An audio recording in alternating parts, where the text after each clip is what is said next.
Consideration paid for by the following.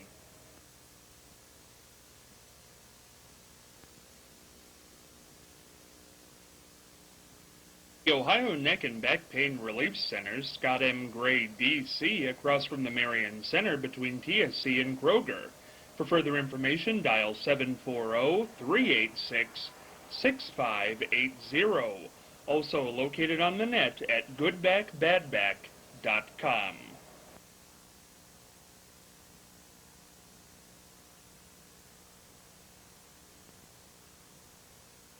Marion Blue Racers football. Feel the heat, feel the excitement, the best fan experience going in Marion today.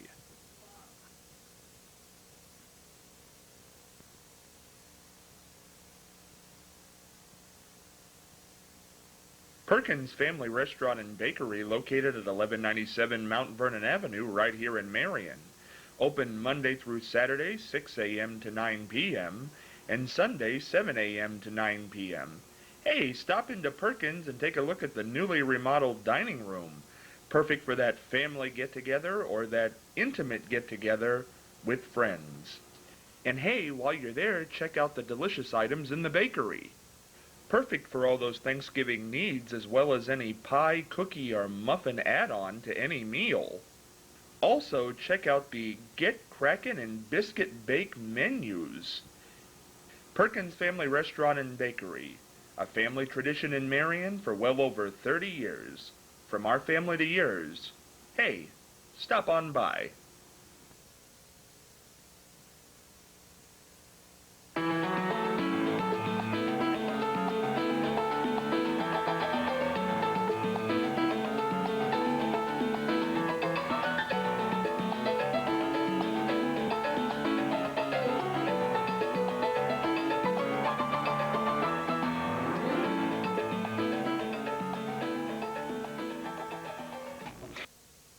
With you on a Friday edition of The Exchange here, joined by Charlie Evers, our regular Dooley the Clown down there.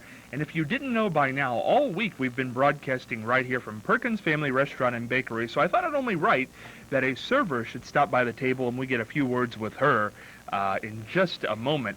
And once again, we want to thank the people at Perkins for letting us come here and broadcast. We will be doing this on November the 2nd, Wednesday, November the 2nd, Wednesday, November the 9th, and Wednesday, November the 16th, 5 to 8 p.m.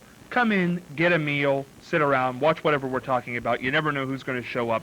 It's a lot of fun. In the newly remodeled Perkins as of just about a month ago. You know, when I was on the air, in the mornings I advertised for Perkins, and they would bring me a breakfast every week on a certain day.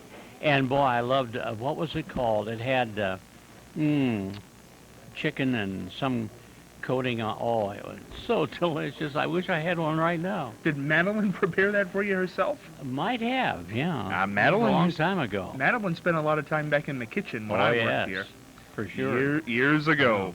What is the fascinating fact for this Friday, Charlie? Okay, well, once again, I know Halloween is now gone, and I mentioned earlier that I think it's going to become one of the largest, most celebrated holidays. You know, it's being pushed by merchandisers, by retailers and so forth, and they're doing a pretty good job of revising it or building it up. But what do older adults do when they dress up like characters? What kind of a party do they have? You ever been on one? Oh, no, I don't get invites like that. Huh? Halloween party. You know, I thought maybe tailgate parties was the biggest thing, but I think Halloween now. All you heard this year is tailgate parties, the advertisements for tailgate parties. Now, who puts their tail down On a gate? On a gate. Yeah, I know. You know. But on boom. No, the question is, Charlie, why wouldn't you have a tailgate party? You don't have to pay. What do you do to stay outside the game area and I don't think in the parking lot? Well, not like and eat. Not like well, you can bring your own hot dogs and your grill and whatever. But do they allow you cooking out in the parking lot? Oh yeah. Really? Oh yeah. Well, I suppose some people don't even know what the score was. No, they don't. By that point, it's irrelevant. The score is long gone. Okay, but tailgating seems to be, that and Halloween, the two biggest events being pushed.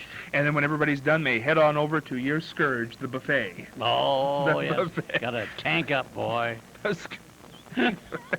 whiz. Okay. Oh, yeah. Dooley, you're with us today. You've been with us all week, and you brought a bag of interesting stuff, and I thought, we got to save... Who? My lunch. Is that what your lunch? Well, let's see it. Oh.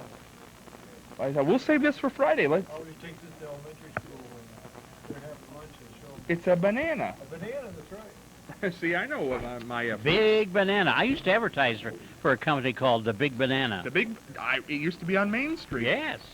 They're getting their free advertising now. They've been out of business for For a long 15 years. time, yeah. A big banana. That's Yeah. kind of neat. Yeah, very nutritious for all of us. Oh, I saw this laying on the And table then earlier. a chicken sandwich. Chicken? Yeah. Uh-huh. Chicken sandwich? Chicken? I wonder how the chicken enjoys it. Well, you've heard of what's it, cordon bleu? Well, this is chicken on a blue cord. Guy's pretty clever, isn't he? She liked it. Yeah. She liked it. Yeah. What is it? Oh, something's jingling in there, Dooley. I've never seen a chicken with teeth like that. Ri- I think there is teeth. Well, Charlie's still talking Halloween. Halloween? Well, a lot of people dress up like Santa Claus on Halloween. Yeah. How many people alive today can remember a sleigh? Or riding in one? I know it. Yeah. One horse open sleigh. A lot of little kids say, "What's that?" Santa Claus rides in a sleigh, Charlie. I think people know what sleighs are. But he's got reindeer on his. I We're talking understand about that. one horse open sleigh. Why did Santa Claus choose reindeer? Well, because he needed a lot of them. Maybe and they're the easier to horses get. were busy. Yeah. Yeah, you didn't know about that? Yeah. No. Yeah, there you go. There's a fascinating Wow. fact. Well, we get a couple of chuckles out of this chuckle. I know. I saw a horse once come out of a bar. He had a red nose. That was a buffet. He came out of a buffet and he had a red nose. Before we get in any trouble here, we got the banana and we've got... see, you don't know what you've gotten into now. You came to work tonight. You thought it was just... I know. Hey, It's a surprise. it's going to be... How long have you worked here at Perkins? About a year and 4 months. A year and 4 months. And have you ever come in on a night where you had a clown and just all No, this I've pandemonium? never seen any of this at Perkins before, or any other restaurant around town.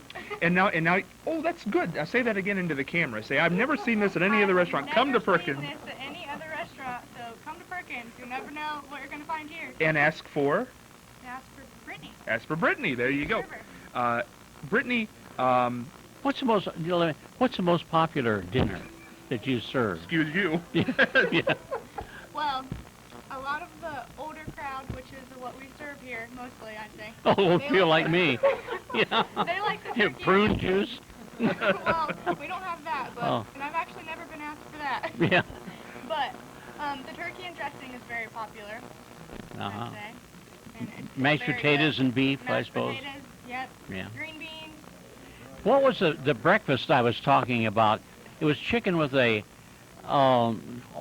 special sauce over it. She wasn't here 30 Oh, years she ago, doesn't. Charlie, when you were getting that breakfast. Oh, well, That thing's I been bet they going for haven't yet. decades. It had a real fancy name. Nope. Not sure about that one. Okay. Well, Maybe my manager can help you later. yeah, we'll check into that. Check into that. Before we get into this, because I want Brittany to stick around here, because there are a lot of serving questions that I would like to get to. But Marianne Michaels recorded a piece on bicycling the other day. Charlie, you were a part of that piece. That's right, yeah. We want to make sure we get that in. And I think we have it queued up over here. I think we have it queued. Do we have the Marianne Michaels bit?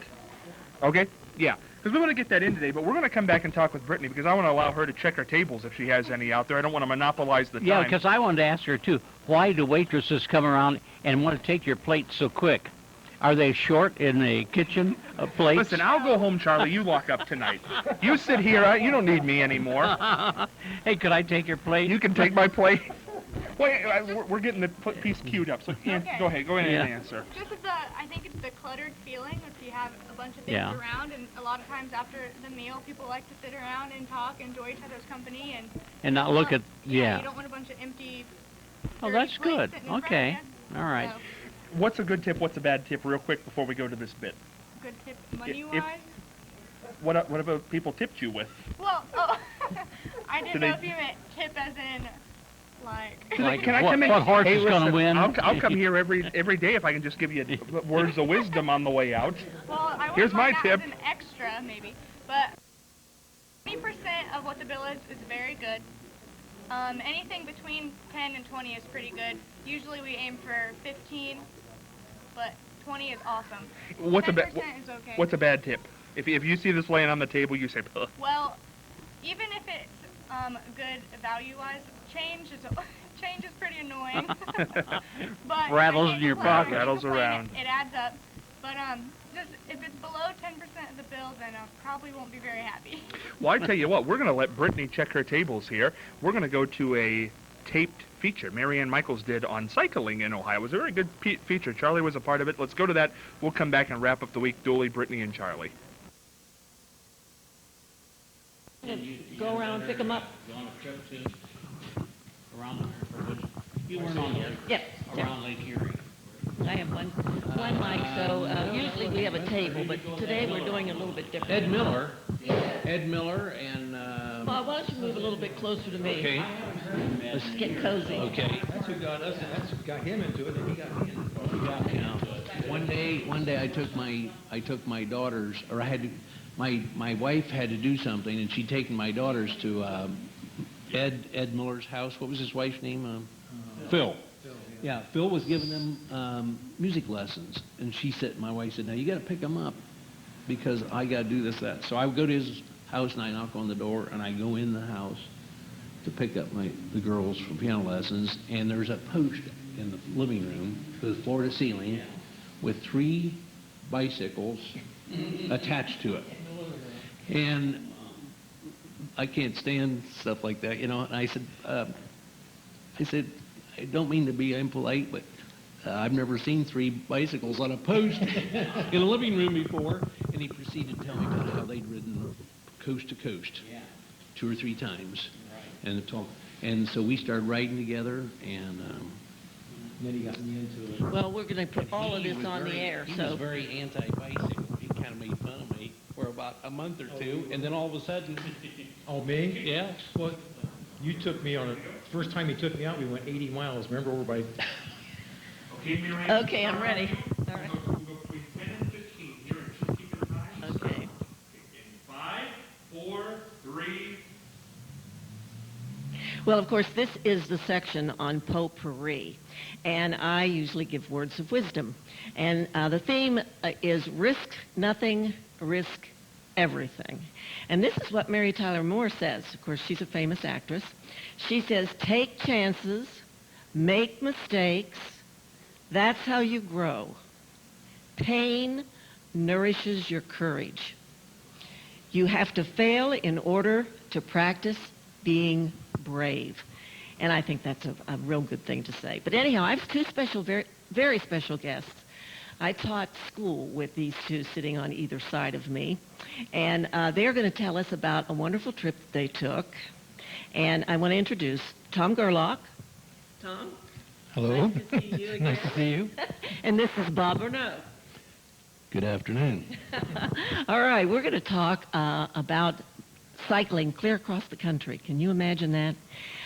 First of all, Tom, when did this all occur? And, I mean, give us the intro to it. How did it even become an idea?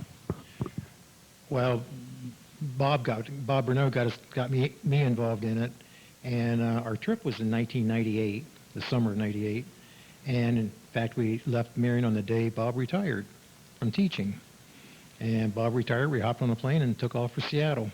And I know that Tom told me about this, that you actually sent your bikes out there, didn't you? That's right. We took our bike to Rocky's. Rocky was living then, and took our bicycles into Rocky, and he boxed them up and UPS them to Greg's Bicycle Shop in the middle of Seattle, Washington, by a beautiful lake. And I know we got in there. I think we left Columbus about 2 o'clock in the afternoon and got into Seattle about midnight their time, and went to a hotel. And then the next morning we got up and we had to walk several blocks to Greg's Bike Shop, and they had them all put together. And we put our equipment. I often think, Tom, everything we had in those boxes, we had knives and all sorts of things, and I think... Not today. No, not today. So anyway, we got our equipment put together and put it on the bikes, and away we went. And Tom, you told me that you didn't have to pay very much to send those bikes all the way out to Seattle. It was, I think, $19 a bike, and it cost us $20 for Greg's to put them back together for us. But it was we had heard horror stories about bikers doing the coast-to-coast thing and taking the bikes on the planes with them, and they get there and they might have, might be 4 or 5 guys in the group, and they'd have a bike or two broken or a bike or two go on to Hawaii or someplace like that. So we didn't want to take that chance. So we thought we'd UPS them. Took about 4 or 5 days for them to get there. We could track them on the internet. I think it's amazing that you went from Seattle all the way back to Marion on a bicycle. Now, I have to think that you must have had some kind of problems with your bikes. Did you? Well, Anytime? actually, one thing we need to correct is that we went from Seattle, Washington to Portland, Maine on our bicycle. Oh, my heavens, that's even farther. I was thinking you just came back home. No, we went to Well, Portland. I mean, how long did it take you? It took 42 days, 3,420 miles. And Tom, you told me a very interesting story about this very nice, attractive woman that you met along the way. Tell that story. Well, we're riding along, and we're in Montana, and we're on Route 2. If you're familiar, if you're ever going to Cedar Point, you cross Route 2. It goes across northern Ohio. And Route 2 actually goes from Seattle to Portland, Maine. And we probably did 2,000 miles on Route 2. When we come up on this, she's probably 20, 21 years old, by herself, and she's all loaded up like our bikes were, and we're thinking, by yourself out here in Montana, you go miles before you see any civilization. And sure enough, she was going from Spokane, Washington, to someplace in Minnesota for a seminar for her college classes. And Well, she had no fear, obviously, but you were quite concerned that, a young woman like that by herself traveling, I can't even fathom it. she was beginning to get some fear by the time we got there. And she was my brother was with us, and so here's 3 old guys in their 50s. We're pretty harmless. And she was pretty happy to see us. And we camped every night, and she'd be in the same campsite area. And she was pretty happy to see us. She stuck around, and we said goodbye to her in Minnesota. She took off north, and we kept heading east. Well, now, what about your provisions? I mean, did you take everything with you, or did you buy things along the way? I would say, the first part, yes, we took everything with us. We had tents to sleep in. We had our cooking gear. We were literally self-contained. A typical day, though, would be to get up and get our tents put together and start out, and hopefully within 3 or 4 or 5 miles, we'd find a restaurant, and we'd have, a farmer's breakfast. And, some of those breakfasts are absolutely great. And then at noon, we would probably stop at a convenience store, and I think I'd like to know how many cans of Gatorade we drank in 42 days, but buy egg salad sandwiches and candy bars and that sort of thing. But then at night in camp, we would camp meals, and Tom Gerlach can really make good spaghetti. Oh, that sounds great. Well, now, did you have any problems like, weather? I mean, were there any storms or, along the way, or did you have a pretty good time as far as you picked a period of time when you thought probably there wouldn't be a lot of weather problems? Well, we started out, till we got over the first range of mountains out of Seattle, it was pretty drizzly. In fact, we rode in the rain the first day. It was pretty wet. And then there were times, of course, when we were in the Great Plains, there would be times where we could actually see 5 or 6 thunderstorms at one time, and we'd get all ready and get our rain gear on and everything and keep riding and wouldn't get a drop of rain. We'd see all these storms and lightning. And there were a couple of storms. One was really bad at night in Montana that we didn't get. It happened right, and then we rode through that area the next day, and there were just lots of damage and a lot of flooding, which didn't bother us. And then our very, very last day in Maine, it just stormed, and we didn't care. We were done. Well, did you meet, other than this young lady, were there any people along the way that, you were able to talk to and share stories? Yes, I guess one of my favorite people I remember was, we never did find out the fellow's name. He was probably about 60 at the time, and he was from the Netherlands. What did we call him, Tom? Hans. We never, yeah, Hans, and I think Grumpy came in there somewhere too. But Hans was just a grim-looking guy, but he was riding around the world, and he'd been to Tasmania and tell us about all the places. Yeah, I think North America was his third continent. Tom, would you go to the back of me and bring out those pictures, because I think that would be real nice. And we also have Charlie with us, because Charlie is also a cyclist, and he's had a lot of trips as well. And Charlie, after we look at these pictures, I want you to ask them some questions if you have any. Okay, Tom, this obviously is the map. Wow. This is where we stayed each night. Each pin is where we stayed each night. And as you can tell, when we got to the UP, we decided we did not want to come down south of the Great Lakes and deal with Chicago and Cleveland and all that. So we went across at Sault Ste. Marie into Canada, and we kept going straight. And if you notice, Canada, they get quite a distance apart. Yes. The pins. Yes. We had some long days, and it was very hot and humid. But then we came back into New York State and picked Route 2 back up in Burlington, Vermont, and went on. Okay, and the other picture is the picture of all of you who were involved in this trip. Your brother. That is great. It's a great picture. You know, that's me. that's my brother Bob, and this is Bob Bruneau. What's And you can tell we were expecting rain that day. You can see the rain gear, the rain gear on our bags and things. The yellow, yes, the yellow. Those are rain jackets for our bags, so that the things in the bags don't get wet. Okay.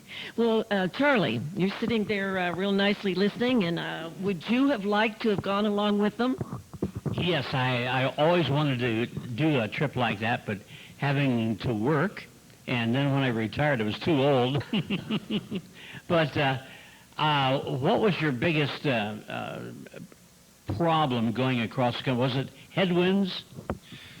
Actually, there are two reasons you go west to east. One is normally the wind's blowing west to east, normally. And the other thing is people don't realize the Rocky Mountains are steeper on the east side than they are the west side. So you go up longer, but it's easier from the west. And we'd heard that, and we found that out when we came down out of the mountains, because we zoomed down out of the mountains into the Great Plains.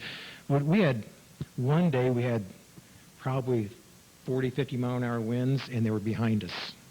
And I remember that day. In fact, I was just reading the journal before we came here, and we did 132 miles in 7 hours on bicycles. And I remember just sitting up as straight as we could sit, because it just make yourself into a sail.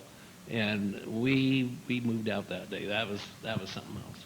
It was nice you didn't have to come back against that. Did you go through Kansas at all? No. I'd always heard people thought Kansas was flat, but I guess it's pretty hilly too. But there's one man that got I think all of us started, and that's Ed Miller. Ed has retired a long time ago. Ed would never tell us his age. He was much older than any of us ever thought. And when I think that he used to manage my trips across Ohio, and if I'd have known he was as old as he was, I'd have felt, my goodness, but he never let anyone know until the very end. But he got so many people interested in bicycling. Just really great. Well, I'm interested to know how your wives felt. I mean, did you keep in contact with them? We would call, between the three of us, one of us would call every night, and then that wife would call the other two or whatever. And there were a couple nights we couldn't make a phone call. One night we were stuck on top of a mountain. That was the night we camped beside, I have in my journal that we camped beside a 4-foot snowbank that night. And that was one of the very few nights we were not in a campground. But we got to the top of a mountain, and we knew that it was 19 miles down the mountain to the next campground. So we just pulled into a little area and put up our tents. And the snow was taller than our tents because the plows had been through there and piled it up, I think. Did you see any grizzlies? No, we were actually kind of disappointed. We didn't see any moose, but we saw a bear in Glacier. I think it was a black bear, ran across the road in front of us. We met two other gentlemen biking when we were in Montana, and the five of us took a day off in Montana and rented a minivan, and we spent the day in Glacier National Park. And we saw a marmoth, and we'd never seen a marmoth before, and Glacier's pretty impressive. And we were very happy we decided against riding the Highway to the Sun.